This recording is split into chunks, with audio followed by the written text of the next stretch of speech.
has been a universal institution for thousands of years, as far back as you can trace human history. And what we're looking at is if slavery is something that happened to one race of people in one country, when in fact the spread of it was around the world. In 1776, which is when Adam Smith published The Wealth of Nations, as well as when the United States got started, he said that Western Europe is the only place in the world where there is no slavery. And even the Western Europeans had vast numbers of slaves in the Western Hemisphere, yes, but not in Western Europe itself. And so if you're going to have reparations for slavery, it's going to be the greatest transfer of wealth back and forth, because the number of whites, for example, who were enslaved in North Africa by the Barbary pirates exceeded the number of Africans enslaved in the United States and in the American colonies before that put together. But nobody is going to North Africa to ask for reparations, because nobody is going to be fool enough to give it to them. You know, the Bible, the Quran, they're full of stories about slaves. It was accepted. It was normal. It wasn't racial. There was racism in every place in the world. And I think of all this because of two racial crimes in the past week. Absolutely shocking crimes. The first, a mass stabbing in Manitoba. Now, I had a sinking feeling in my bones about what happened when I first heard about the mass killing, or stabbing rather. And I also knew that if I was right about what was going on, the story would soon be buried out of the news cycle immediately. Did you hear about it even? Let me read a story from Global News. This is how they covered it, and this was pretty much the last they'll say about it. Man who killed sister in Manitoba mass stabbing was out on bail. Court records. How terrible is that? So sad, so infuriating. Let me read a bit. The man police say killed his sister and attacked several others with a knife on Hollow Water First Nation in Manitoba was out on bail. Court records show 26-year-old Tyrone Simard was charged with assault with a weapon and mischief for alleged offenses that happened June 8th. The records show a Winnipeg court granted his release June 12th with various conditions, including a curfew and an order not to use drugs or alcohol or possess weapons. RCMP say Simard stabbed 8 people at 2 homes on the First Nation northeast of Winnipeg on Thursday. His 18-year-old sister died, and the others are in hospital. Mounties say Simard fled in a stolen vehicle and died in a highway crash with an RCMP cruiser. Absolutely shocking and horrible. He killed his own sister. Have you heard about this concept, missing and murdered Indigenous women? It's a phrase used so often that it has its own acronym, MMIW. And it's true, Indigenous women are missing and murdered. But the RCMP has studied the phenomenon exhaustively. Go online and Google it and read their extremely detailed reports. The first thing you'll learn is that far from ignoring these murders, police investigate them thoroughly. And they lay charges at the same rate as they do with white women. But let me quote from one of those painful RCMP reports. I mean, they have them every year, but here's one. Look at this chart. Aboriginal and non-Aboriginal, they're comparing the stats here. In both white women and Aboriginal women, most homicide victims knew their murderers. You probably could guess that. And that's horrible, isn't it? But in the case of Indigenous women, 41% of murder victims, 41% were killed by their spouses. 29% is the stat for white women. Other family members, it's about equal, 23, 24%. Fewer than 10% of women are murdered by complete strangers, same with both white and Indigenous women. And let me read this terrible note to you. Again, I'm just telling you about the stats of missing and murdered Indigenous women. This heading is Previous History of Family Violence. In cases of homicide where the offender and the victim are in a familial relationship, investigators are asked to note on the homicide survey whether they were aware of any previous history of violence between the two. More often, they cited a known history of previous family violence, which may or may not have been reported to police, between Aboriginal female victims and their offenders than their non-Aboriginal female counterparts, 62% compared to 43%. Why am I telling you that?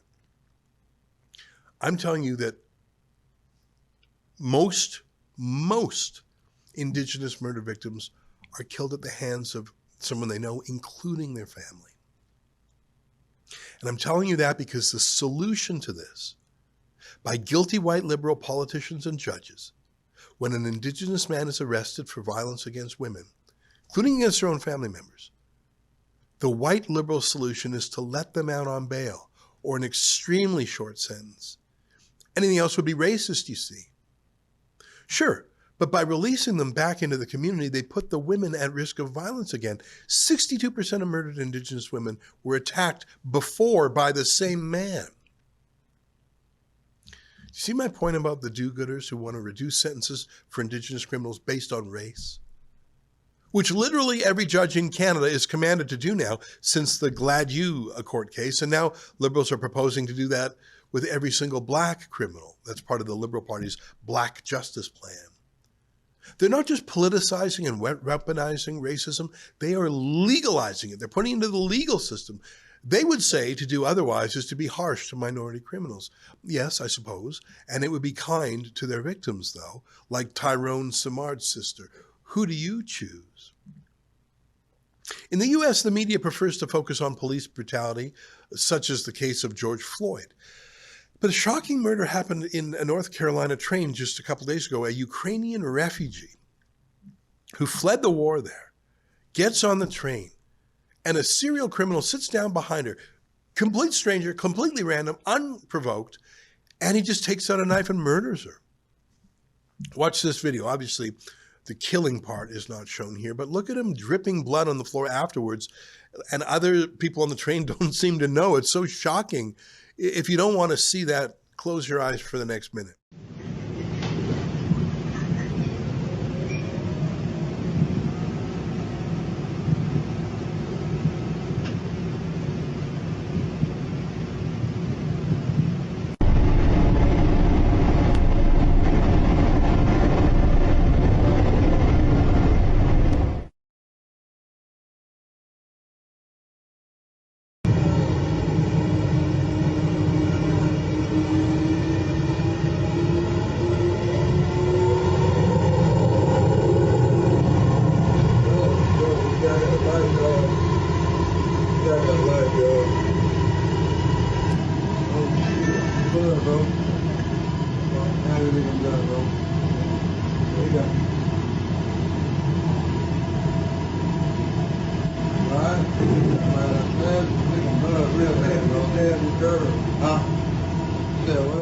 The woman's name was Irina Zarutska, who happens to be beautiful and white, and the accused murderer was DeCarlos Brown Jr., repeat offender, repeatedly bailed, arrested countless times, happens to be black.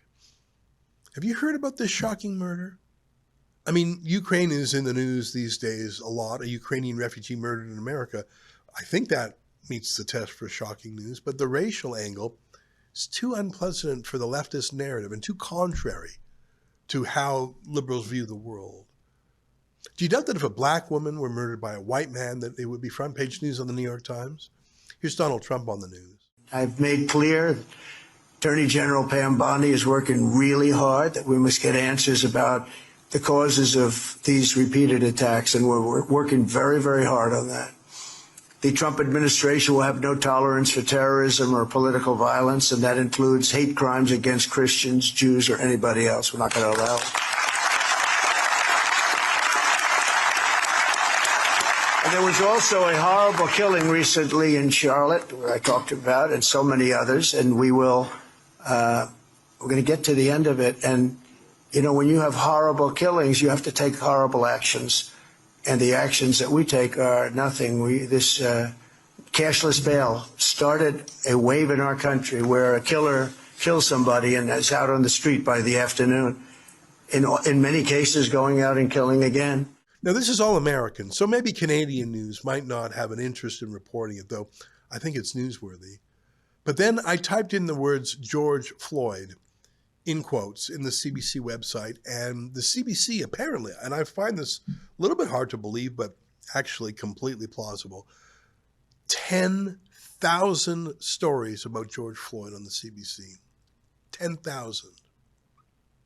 Now, I want justice to be blind. I don't want to prejudge people based on race. I don't want to weaponize race. I don't want to fall into the collectivist mindset of condemning some people or rewarding some people based on skin color, based on a collective decision. Oh, I don't know you, but I know people like you, so I'm going to judge you as a collective punishment or something. I don't want to dredge up past quarrels to be resolved today with some reverse racism either. But the left has done all these things in America and in Canada too. Donald Trump is actually trying to undo DEI policies in his country. I mean, good luck. They're deeply entrenched up here too. And the place they're entrenched the most deeply, I hate to say it, is in the mind of young people.